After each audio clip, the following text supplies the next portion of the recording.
ñu wax ci mbirum martyrs yi quand même dégg nañ fi benn journaliste bu toog ni xale yi policiers yi reyu ñu leen ay drone moo leen rey est-ce que loolu tamit nekkul piste parce que drone quand même dañ koy manipuler comme ni ñuy manipuler télé alors. kenn comprendre. d'abord kan moo wax. Cheikh Yérim. kan la ko waxal. Maimouna Ndour. fan la ko waxee. 7TV.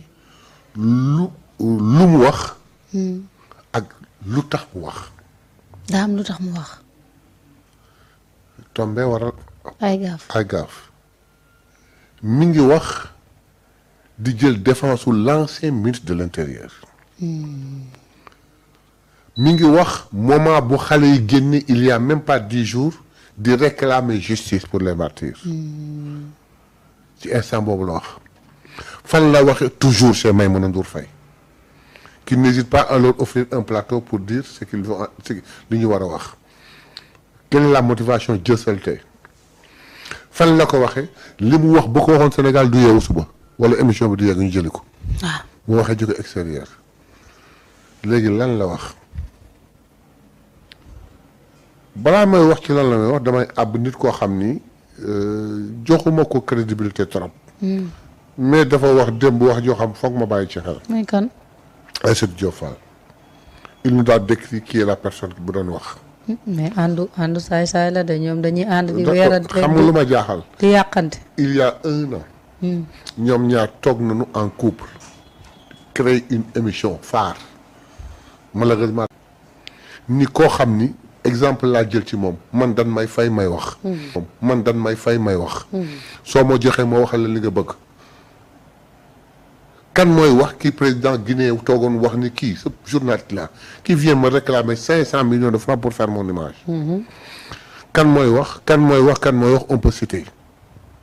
maintenant lu mu wax. nee na dama leen di jox spot dama leen di jox une information.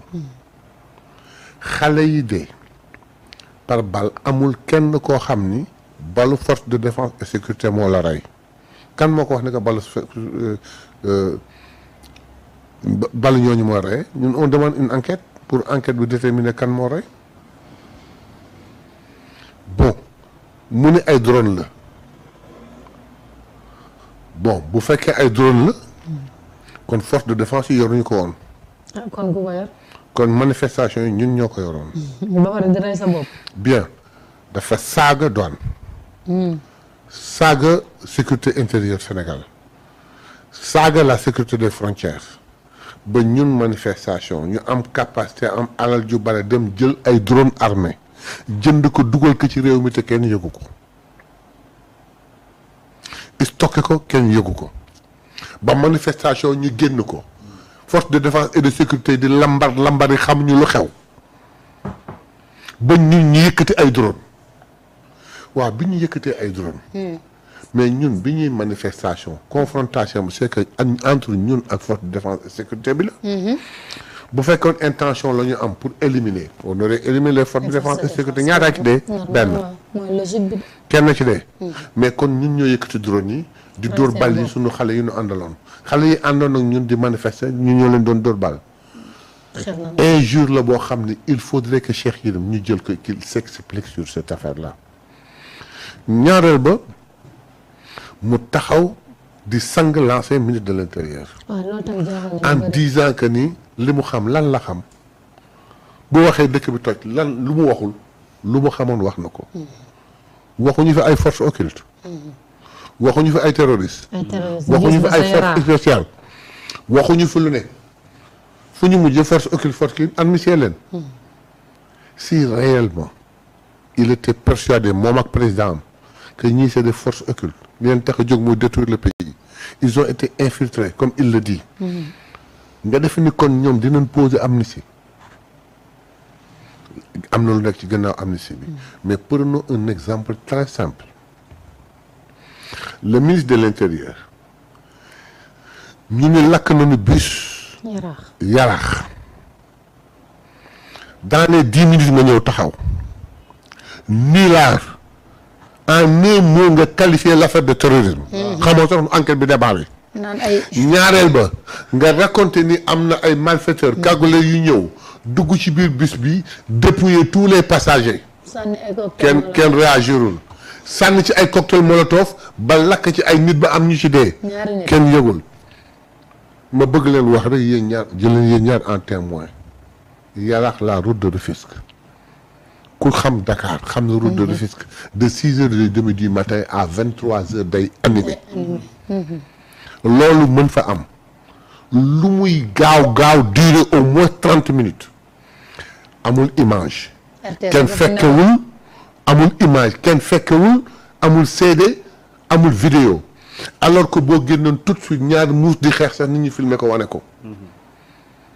mu ni boo waxee bu la muy wax lan la waxul il dit rapport bi mu yor fait par qui par lui dans ce rapport il peut y avoir que ce qu'il a déjà dit. il viendra s'expliquer Cheikh Yérim su fekkee li mu wax dëgg la ci moom te gëm na ko il n'a qu'à rentrer ici dans le pays wax ko moo xam lu tax mu dem ba extérieur wax ko fa moo xam lu tax ñu dem tëgg seen complot dem ba foofu def fa lan fay def donc Cheikh Yérim jarul di sonn ci moom jarul wax ci moom ban nit la il faut connaître la personne pour savoir que ne waxam amul benn valeur. mais doyen tamit dans ces cas de situation lan moo tax tout le temps ci médias yi nga xamante ni ñenn ñi dañ fay dem pour mën a wax li ñu war a wax tey su fekkoon fii ci Sénégal yaa ngi koy wax dañ koy jël yóbbu ko mu expliqué wu. gis nañ ko fii tamit ay yeneen nit yoo xam dañuy toog ci yeneen plateau mais pourquoi le média tamit kenn du ko inquiété parce que yow mii woo Mayabé mii toog. xam nga ni boo ko woowee du wax lu jëmale Sénégal kanam toj lay wax te loolu nga ciy wut yow lan moo ci sa part de responsabilité. On a un nouveau ministre de l'Intérieur, on a un nouveau ministre de la Justice. Conjuguer le verbe patienter. Mais à quoi sert la CNRA dans ce cas? Non, attendez, CNRA kenn mun la expliquer. Ah. kenn mun la expliquer kenn xamul seen njëriñ. Ah. parce que CNRA bu war a continuer de xool continue émission yi. Wow. Mais c'est rien du tout. Prenons l'exemple d'une émission où quelqu'un est là-bas. Bon, actuellement, il est en prison, il est oublié. On ne parle même plus de lui. Qui se permettait, et bien avant lui, il y avait quelqu'un d'autre. Bu ko jiitu. boo xam ne da daan toog wax lu ko neex ak nu ko neexee. Birima. CNRA dafa mos a réagir. Après bu jëm il a pris sa retraite médiatique keneen ñëw. di def CNRA mosul réagir en conséquence. luy seen njëriñ ma je le xaw ma ko. kër dof yi lu leen neex la ñuy wax. mais non xam nga nag déglu ay émission tu te poses la question à savoir est-ce que am na organe de régulation réellement. déedéet. duñ leen inquiéter duñ leen def dara. parce que la dame là. qui se contente de t'inviter à toute occasion un des trois mousquetaires. du wax au champ mu wax toutes les conneries excusez-moi de l'expression te du ci feeñ dara. plateau loolu rek lay jëriñ. yàkkamtu du événement am Madiambal Diagne ñëw. événement am Moustapha Diakhaté ñëw. événement am Cheikh Yérim Seck ñëw. événement am keneen ñëw. donc CNRA waroon na mën a régler loolu. waroon na mën a régler loolu. tantôt ngay jooy wëy toogoon na fi fëgg dana wóolu boppam je parle de la dame. yow Ousmane Sonko ki la wax ñun dan la ragal daf lay nax. parce que ñun dara duñ tiit dara du ma tee def nii. mais il y a un mois mi ngi jooy di saraxu ak naan damay dem si sëriñ bi wax ñaan fa njëkk. boole ji ko. ensuite yow da ngay rëy làmmiñ alors que acte de citoyen sax amoo grade citoyen. Un citoyen paie ses impôts waxuma la say impôts yi nga moom mais impôt taxe indirect sax yi nga moom yoo xam ne bu doon en Europe sa structure tëj ñun ko yow dugal nañ la kaso nga lekk ba pare di rëy làmmiñ Sénégal rek la am. Donc pour revenir sur CNRA, soit ils réagissent, soit on les dégage. Parce qu'il faudrait que nous faute l'espace médiatique. Il y a trop de laisser-aller. Il faut nous fobérer, il faut nous faute. J'espère qu'avec le nouveau ministre de l'Intérieur et le nouveau ministre de la Justice, une pression sera faite au niveau de ces structures-là, au point où nous régulons le milieu médiatique. Ouais, parce que Samba, quand même, l'espace médiatique, à un moment donné, est devenu, nous balme ben. kenn comprendre lan lañ ko mën a qualifier alors que teg nañu ay bànqaas quand même la CNRA est là mais kenn mënu la wax exactement lan lay def pour mën a fexe organiser ne serait-ce que espace médiatique bi parce que ki toog di wax yow li tax ñu teg la fi mooy nga réguler alors que penc maa ngi mel ni sabar gu tas. waaw man je vais plus loin. waaw damay jéggi espace médiatique bi. mais espace public bi. c'est-à-dire que espace public bi moom moo dem ba quand tu viens au Sénégal da nga naan y a problème d'autorité dans ce pays-là c'est-à-dire que dañu war a restaurer l'autorité dans ce pays-là. Marieta. nit ñi dañu dem ils sont allés trop loin bay oser di wax yenn yoo xam ne ci penc mi. doo xam lan moo leen ko may. parce que moi ce que je peux pas comprendre des gens yoo xam ne entre guillemets. dañu tuddee seen bopp ay journalistes mais tey dañuy def le combat de l'opposition. tey ñoom ñoo érigé wu en véritable opposant ci espace public bi. ñoom ñooy défendre opposants yi ñoom ñooy attaquer le gouvernement. ñooñu nekkatuñ ci média. ñooñu dañoo nekk ci le champ politique. di mener des activités politiques parce que moi mënuma leen wooye ay journalistes. moi je les appelle des acteurs politiques. Malheureusement à chaque fois que ñu jàpp leen wala ñu convoquer leen on va parler de médias on va parler de journalistes. alors que li ñuy wax ça n'a rien à voir avec un journaliste.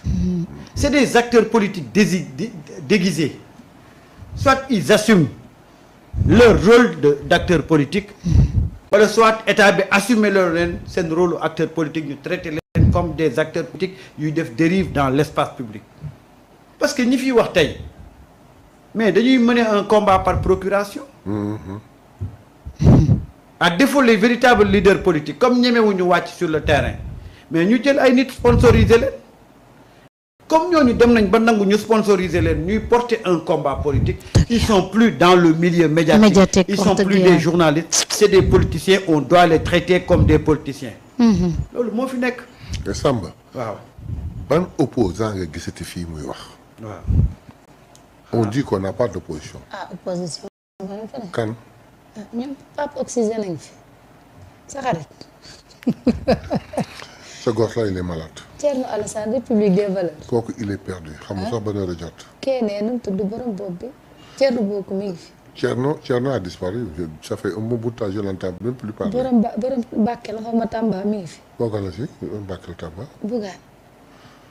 tu sais Bougane heureusement qu'il s'est rangé qu'il va dans ses affaires il sort de temps en temps pour wane ni j'existe. maire de Dakar le gosse Pape Djibril Fall il est malade ce gosse là moom ndeysaan Sénégal yëpp moom lay waxal am na ku ma wax ni am na ku ma def ni am na ku ma wax ni moom moo fekkee yëpp te nag na góorgóor la boobu mu tas yaakaaru xale yi parce que xale yi nee nañ moom mooy seen dernier espoir.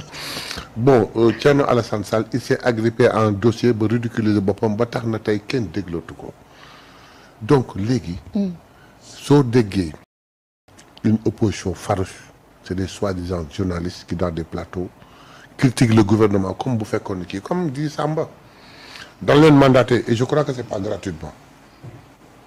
mais le rôle d'un journaliste